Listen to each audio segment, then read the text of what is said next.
abimisaka une information ya kolobake Joseph Kabila oyo bazobenga Joseph Kabila azali mwana Laurent Désiré Kabila te azali mwana Laurent Désiré Kabila te ndenge bayebeli ndeko na bango ya mobali atika kobota mapasa te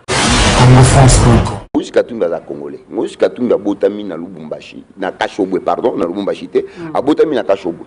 oyo mutu nyonso ayebi ke bien sûr papa na ye aza mundele mama na ye aza ndeko na biso congolaise akoli wana ba professeur na ye bali soko tali pichi banda oyo parmi ba grand na Congo ba écrivain bango batangisa ndeko na biso Moïse Katumbi Moïse Katumbi ezaka lelo po akomi apesi candidature na ete Moïse Katumbi asali ba action ma mike déjà na Congo wana azaka nano déjà na âge de 17 ans batu bayi bakate azaki président équipe moko boye na kati ya mboka na biso wana soki otuni papa oyo na bengaka Kabulo mwana Kabulo azaka pe grand journaliste à l'époque ayebi makambo nga nazoloba bako.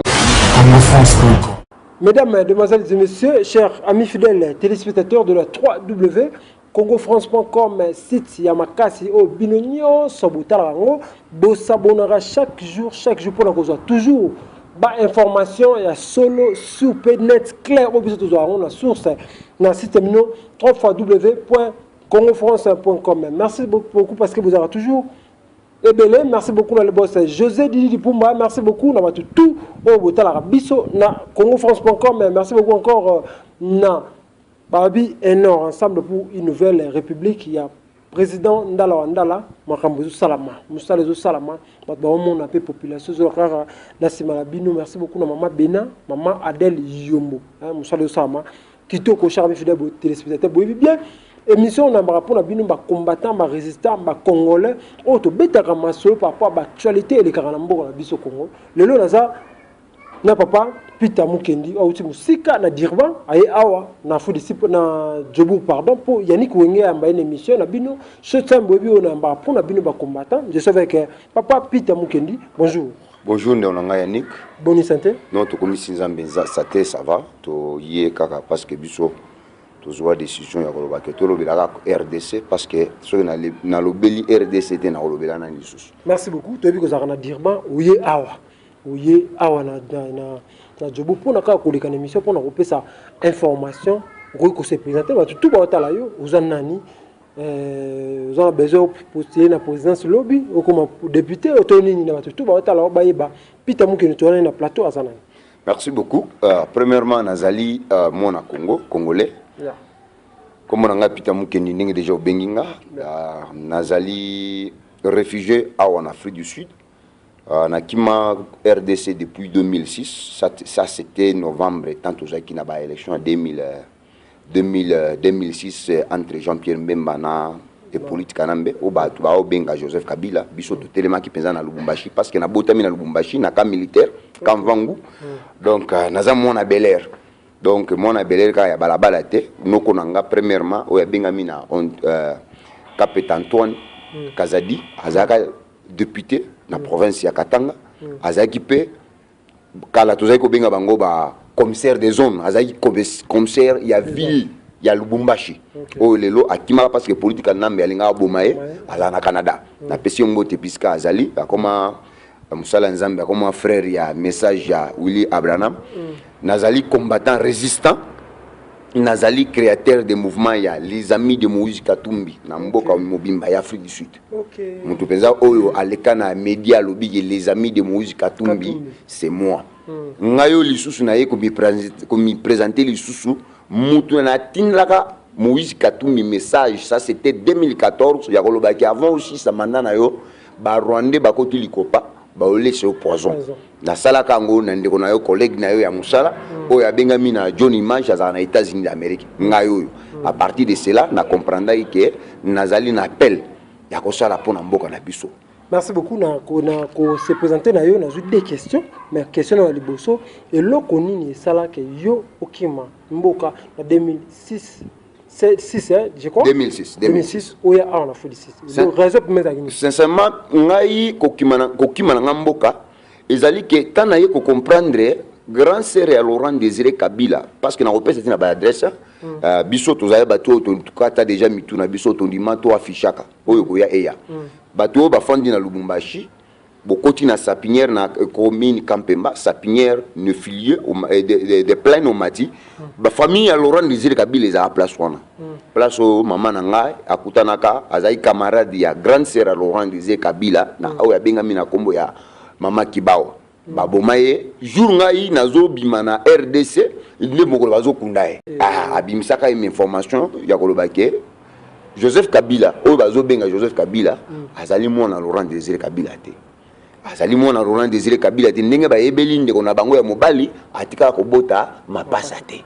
Laurent Désiré abota mapasa te tellement tozaki na temps o tozo sala propagande ya mwana mboka Jean-Pierre Mbemba to sala peza to komi ko kotsa siko ba congolais na esprit wana na Lubumbashi ya ko yebisa bango ke bobo sana te ke mboko za biso mutu wana aza congolais te aza mutu ya rwandais azali mwana Laurent Désiré Kabila te ba bengi na kombo ya politique kanambe à partir de cela bandeko oyo bazali ko travailler sima na bango pona intérêt ya bana na bango na basi na bango bakenda koteka ba biso bandeko mosusu na Lubumbashi na sapinière bakanga bango ba mosusu bazana ba prison ba mosusu bakufa ba mosusu bakima bon na ye comprendre papa nanga ayebisinga kendenge makambo ekomi bino bozali lokola bobimisaki déjà mitu na bino bokomi déjà ba tête o bazali kolukisa luka moyen nyonso possible obima mboko yo tellement ngana kola penza na Congo te na kola nzambi na salle école primaire secondaire na côte université na Zambie na ye comprendre que mboka oyo komi ya mbutu nde nazonga Zambie muke à partir de cela nde na ye ko ya na Afrique du Sud ko senga exil nanga à partir de 2006 jusqu'à aujourd'hui naza toujours awa na tim na telemi na bimi na lobi que non na komi combattant to sangani na bandeko ba combattant to za ko bunda na bango ensemble à partir de Durban to sali plateforme na biso ba combattant. Merci beaucoup Yolobi Oza parti à les amis de Moïse Katumbi Chapwe. Mais au Golobani par rapport à Batepele balobi Moïse Katumbi Chapwe ba nationalité et belé balobi azaka congolais te batu balobi o balobakana yo ka ngunde ni po Golobani ni balobi Moïse Katumbi ba président Congo parce que azalaka na nationalité congolaise. Merci pour motuna yo Yannick Wenge. Moïse Katumbi azali mwana ya mboka congolais nazolo bango te na sentiment ngana nde nazo ya boye na yaka na nzoto te na yaka na esprit na sala ka makambo pour na sentiment te na sala kango parce que conscience nanga ezongi naza na devoir ya kobunda pona RDC soki lobi ngana kozala te bana onga na boti lobby bako défendre mabele ya RDC. Moïse Katumbi aza congolais. Moïse Katumbi abotami na Lubumbashi na Kashobwe pardon na Lubumbashi te abotami na Kashobwe oyo mutu nyonso ayebi ke bien sûr papa na ye aza mundele mama na ye aza ndeko na biso congolaise akoli wana ba professeur na ye bali soko tali pichi banda oyo parmi ba grand na Congo ba écrivain bango batangisa ndeko na biso Moïse Katumbi. Moïse Katumbi ezaka lelo po akomi apesi candidature na ete Moïse Katumbi asali ba action ma mike déjà na Congo wana azaka nano déjà na âge de 17 ans batu bayi bakate azaki président équipe moko boye na kati ya mboka na biso wana soki otuni papa oyo na bengaka Kabulo mwana Kabulo azaka pe grand journaliste à l'époque ayebi makambo nga nazoloba ba congolais belé bazali koyeba Moïse Katumbi akomi gouverneur ya province ya Katanga bino nyonso bozala ba témoin depuis Congo et Salamaka depuis Congo et Koma Congo depuis 1885 jusqu'à aujourd'hui totikala ko kutana na gouverneur lokola Moïse Katumbi te to mona batu nyonso bazo kende o mona batu ya est bakika na Katanga to moni bandeko na ngai ya Kasai baye na Katanga bandeko na ngai ya Kisasa bakinois balobi ke poto e botami wapi na Katanga c'est-à-dire Moïse Katumbi asalaki musala wana puisque le peuple congolais ba moni bolamu na ye na musala oyo asalaki nano kaka na province balobi ke non to préférer na musala na mayele oyo ozali na yo bwanya ozali nango oyo sagesse na intelligence oyo ozali nango to préférer ke to memayo na place oyo esengeli ke o développer mboka na biso mobimba na 11 provinces oyo tozali nango. Mais quand même des deux jours passés batu kangaye na aéroport ya Bruxelles la habité likamuka ba passeport likamona ba comprendre te ezani te azana passeport congolais oyo to benga semi biométrique azana biométrique te akendaki déjà na ambassade na biso pour que a senga ba pesa ye ndenge lokola congolais nyonso ezalaka akendaki wana salaki ba application jusqu'à aujourd'hui azali kozela mais passeport azali nango ezali semi biométrique tellement ye eza lokola ka nde nazali boye nazala bandeko mosusu on asali sana na mboka oyo ba pesa na ba passeport na bango na kina bango na ba consulat awa na zuli bango ba visa eza ye pe en tant que mokonzi azui passeport na ye apesi ndeko pour bachile ba yoko kutake na kata visa na ezaki bien te parce que azali ko bima Israël a ça l'escale à partir de Bruxelles a kendolanda match oyo ezali ko betama na Russie. C'était comme ça au monaki que et pesa ki moi buzo ba muke wana que non parce que pour na ezaki non moi ba faute muke mais bientôt là tozo ba pesier moi mikolo pour tout luka ndenge nini akoko récupérer passeport na ya ba congolais après ay ba ndenge ya continuer na affaire o azanango affaire o Katumbi azanango ezali po to kotsa démocratie na droit de l'homme Yannick démocratie na droit de l'homme ezana Congo te tala ndenge ba congolais bazali kokufa lelo to bimi ba réfugié na mboka bapaya mboka oyo eleki na RDC na eloko moko te biso tozana tout awa diamant ya Afrique du Sud ya maman oya ya Angleterre nani reine Angleterre mais biso biloko nyuso yo ya mboka na biso zaka na maboko na biso mais biso bakolo mabele tozali na intérêt moko te na kati ya biloko wana ezali na intérêt ya bato bazo kamba biso na bato bazali ko diriger bango c'est pour cela tozui décision kolobake to koti na scène politique poto luka to yeba nani azali kokosa muninga nani azali kulinga mboka na biso ezonga na rai bisika ozaka nango avant oyo tozaki na kati ya ba indépendance ya 1960 ti tokomi ta Mobutu azui pouvoir na ye tozaki kaka bien Mobutu ayeko koya na ba 1980 quelque ans mais Mobutu a changé a connait des autres de côté na mboka na biso. Merci beaucoup, Peter Mukendi, merci beaucoup. À aussi Durban, aye awa pour toute l'émission. En tout cas, bandikotu au Benganga, aux en Cape Town, aux partout, Luka moyen ça le fond, tout bet tout en fara, au les can émission boindé, et ça qui tout bet les solo il y a meeting autour de s'intéresse, meeting on les a gagné. C'est seulement on les a qui récite total. Yomoko ozali kinois, omunaki munene ya terrain wana munene nango. Au espace il y a 3 terrains. Voilà, et tous waka ba terrain nyonso wana misato wana ninge ulobi wana nyonso ezaki bombe. Batu ba uti bisika na bisika ba uti bipai na bipai ba yoka ka mongongo ya son excellence musique Katumbi tellement azaki sur place et yo moko ko monaki et après en absence na ye azaki sur place mais peuple congolais va comprendre que nous sommes fatigués na régime ya batuchi na complicité ya ba congolais oyo bazali kaka ko benda kanyaka mais sans ko défendre le peuple congolais batu bayaki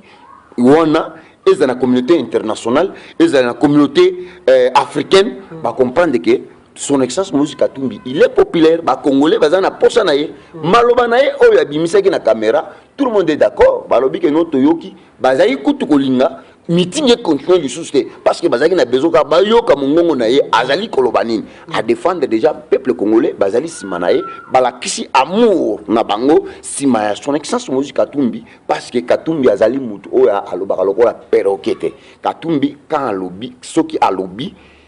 alobaka après asali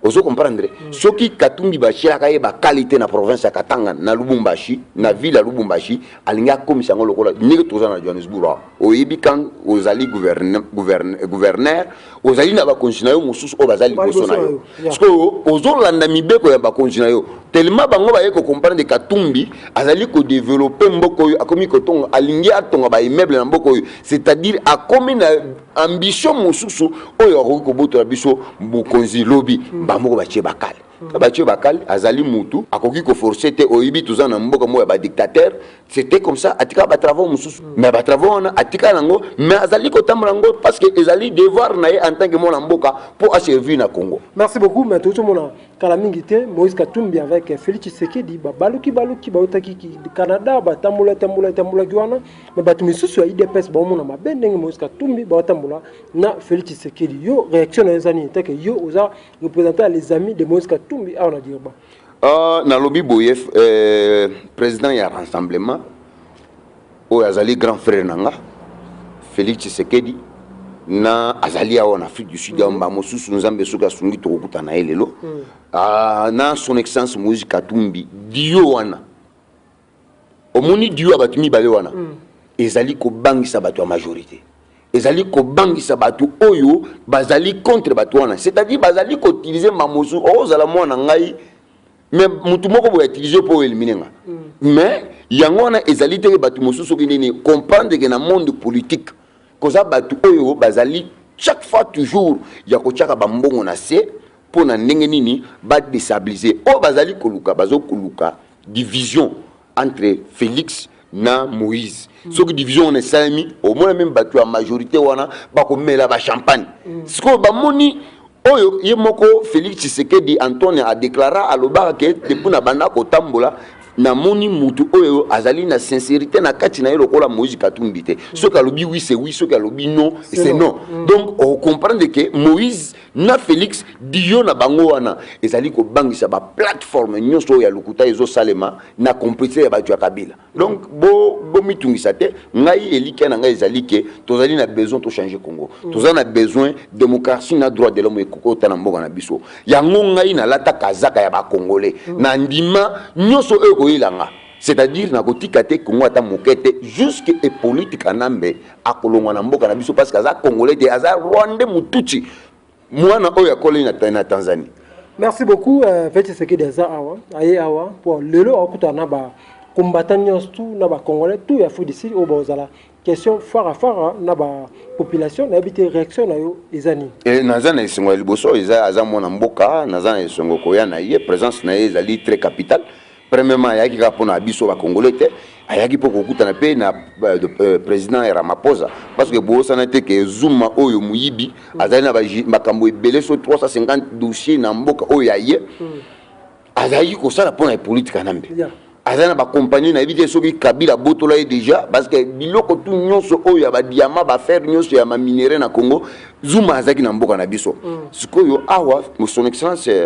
honorable Francis nani sekengo Félix Tshisekedi aye na mboka teke aye kaka kokuta na biso aye koyebisa bango parce que nalandaki déjà na émission interview moko asalaki na NTV ya mboka oyo alobi noir si blanc papa na ye oyo aboti akufa bientôt là to kokisa 2 ans corps na ye tikala kozonga te na complicité ya batu wana aye personne na Ramaphosa ayoka ye bazokende na nini na lobi na Sadek na président Angola bayoka bamona ndenge nini ke tokoki kobima na condition situation toza nango na mboka na biso c'est pour ça hier après wana si na bango lelo ashirisi akangisi makambo na ye Ramaphosa azokende Angola bakuta na bango na politique nambe lobi na le 17 après wana nde tokoyeba sikoyo destination ya RDC eza wapi menga nazali koyebisa peuple congolais destination ya Congo eza maboko ya ba tout nyonso te destiné ya Congo eza na maboko na biso ba Congolais soki to bandi to sangani to longoli nano esprit ya tribalisme na kati na biso longola nano kombo ya tribu na yo parce que tribu na yo ekotikala ko longola condition ya ba Congolais bisika tozali te zuwa kazaka ya tribu longolango zwa kazaka ya ba Congolais en tant que patriote au milati okomona ke amour wana tozongisi yango lokola o tozaka nango na 2011 tosangana tant ona tozaki na papa Etienne Tshisekedi tosangana biso nyoso pona amour ya RDC tozongisa amour wana lisusu po tozana besoin ke RDC na biso ezonga bisika nango ya Nick Congo eza talaka Malawi awo eza na eloko moko te aya Malawi eza na eloko moko te mais na histoire ya monde oyo Malawi aleki Congo yango biso nanga nazo benga le peuple congolais tolinga ba leader oyo basi ba signé pona destiné ya RDC bazali déjà kolakisa déjà oyo bazali kotambola ya kolakisa bango ke bomoni ke Kabila balingi ete soki ba pesi biso chance to banda osala ba marche ona ba meeting public batu nyonso bakoya yango ngai na yaki lelo tellement tokokutana na ye lelo toye bande tokoki kosolola parce que kozala mituna oyo le peuple congolais banda otuna ye so yango toyaki poke na to profiter pe toleki na micro na yo na ya Congo France to l'équipe poke message eleka epa ya ndeko nyonso oyo ayebi ke azali congolais oyo azali kobunda na sincérité te RDC ezo changer makambo ya Congo eko changer. Merci beaucoup. Balobi ndenge Jean-Pierre Bemba abimi bino bato ya Moïse Katumbi Tshapa bozo banga makasi pour Jean-Pierre Bemba na population na ndenge ba vaccinité beaucoup comme ça moi problème. Habité réaction ya yo ezani. Na boyi ko sala polémique wana. Na boyi ko sala polémique. Toza na kati ya politique, toza ba musicien te. Parce ba wenge ya Werason wenge ya Jibem Piana ba osa makelele o kofi na affaire tu as besoin de la polémique yo moko en tant que journaliste au monaki o elekaki na Kinshasa donc on a besoin de la polémique. Jean-Pierre Bemba il est fils du pays, son excellence Moïse Katumbi il est aussi fils du pays na boyi polémique ya ezangatina nga nazali kopesa ka information ke zwaka image ya nini ya stade après memango na plateau na yo batu o bazolanda biso sikoyo bakoyeba kiye Moïse Katumbi. Parce que réaction ka ndenge Moïse nani bien permis abima réaction na yo personnellement réaction na zani boko bima na nga na za esongo bimi mais na lo nga nazolo baboyi ces pays za prison terre la prison ces pays za prison terre ces pays za bisika moko boyi nga ça c'est moi nazolo bezanga pita mukende et ces pays eza lokolo omoni Mandela bachaka yi na ces pays Afrique du Sud la place on pendant 25 ans battu to yembanti 27 ans de prison so ndeni kuna maintenant azaka wana buto azaki kobima aki Londres abeti moi batour aki États-Unis aki Washington bakutana ba président américain azongia wa ba Sud-Africain toujours ba ebike président na biso azawapi na prison vous comprenez wana sikota ye ayekobima azaki déjà mutu oyo bazaki déjà basinyaka babilo mususu lelo tozo kubunda ba Sud-Africain bazaki kobunda makambo mabele eza makambo oyo basinyaka na bango na 1993 que il faut mabele Sud-Africain noir pesa na droit nango bata ya bimaki ba Sud-Africain lo bazolela bakomo ko comprendre que Mandela azaki très. Merci beaucoup. Ce qu'on a mis c'est l'élection aux alentours la biso Congo ou pas? Je ne pense pas que le 23 décembre élection aux ala sauf aux ala gloire à Dieu mais je ne pense pas nazana elika penza que élection aux ala sur élection aux ala gloire à Dieu mais je ne pense pas élection aux ala ngai nazali ko préférer que élection et ça les massans et présence ya mutuchi ya Rwanda oyo politique nambe ce qui salami bongo donc tozana élection il y a résultat ya solo parce que premièrement to boyina no ba machine bango ya tricherie ba machine wana ezali kaka bilongi ce qui est politique ko me présenter té akocha mutu na ye déjà pour que ba machine wana e banda kolamba na faveur ya mutu ya bango yango kanga nazo senga le peuple congolais bozala vigilant na batu onyos oyo bazali kulinga RDC kende liboso te nous sommes tous bana ya mboka wana eza mboka wana eza mutu moko te eza lopango pe ya mutu te ozo comprendre eza ya oyo nyonso bengami ke aza congolais oyo azali kobunda na sincérité nyonso message mosusu oyo nalingaki na posana basala nzambe oyo bazali kosambela na sincérité te bayebaki bakokufa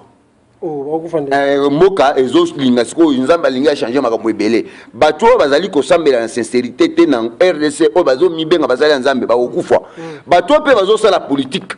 parce que ça c'est mon prière nanga ekomi ke nzambe lakisa biso banani bazali bato oyo bazali kobunda pona RDC banani oyo bazali basali ya nzambe ya yo ya solo bazokufa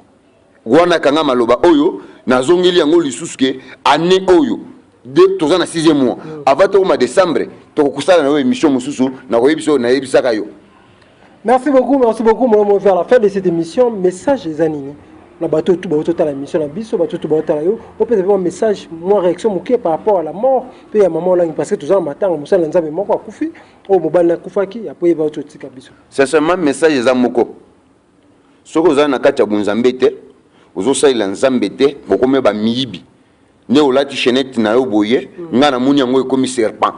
il faut nga na botolango mais okutango na ba bijoux place ya bateka ba bijoux na kotango ba oteka ngo na moni on na sapato na ya malamu boye no eza milumu mabe na moni on na kepi eza milumu mabe eloko wana eza ki kotaki déjà pa ya basala nzambe belé yo ko kolata bien te kizaka bango na bana na bango ozo comprendre nzambe akomi ko frapper bango mama olange na papa olange nzambe alimisa bango place basi bakomi déjà na temps jugement obi tant oyo nzambe apesa kabiso ezali tant ozana pema quelques mots de poto kabana et maintenant on a le téléphone bateau basé en Afrique du Sud c'est 078 85 86 281 078 85 86 281 bateau basé Libanda to bandaga na 00 27 78 85 86 281 mbote nanga ekei direct et pas basala nzambe nyos o bazali ko sambela na honnêteté o bazali ko sambela na bosolo ki bazana besoin bana nzambe nzambe apambola bango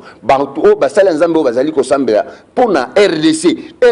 ezwa place nango na planète oyo na pesi mbote na ngai epa ya grand frère na ngai azana États-Unis d'Amérique grand frère Marcel Kasongo na maman Mado na pesi Oscar Rachidi, directeur de cabinet à son excellence Moïse Katumbi, na pesi ndekonanga mususu Sylvain Moukeba na Londres, na pesi honorable Francis Kalombo, na pesi son excellence Moïse Katumbi, pourquoi pas na pesa conseiller nae au Kalonda Escadela oyo azali pembeni na ye nzambe abatela bango tozali ensemble tozali kobunda na pesi pe mbote ya bakongolais nyonso oyo bazali kobunda bakongolais baza ebele mais oyo bazali kobunda na nzoto te mais bazwa milimo na bango bapesa mpo na RDC bo baza na poto baza na Afrique baza na Asie baza na Congo RDC tobunda ensemble pour tozwa libération ya RDC. Merci beaucoup, chers amis fidèles téléspectateurs. Nous merci parce que vous avez toujours ébélé. Vous avez la émission la biso shotsem auto solaman mais belé mboka. Vraiment ça la rabino 5 on peut ça rabino toujours. Bah information. Merci beaucoup dans le boss José Didi Pumba.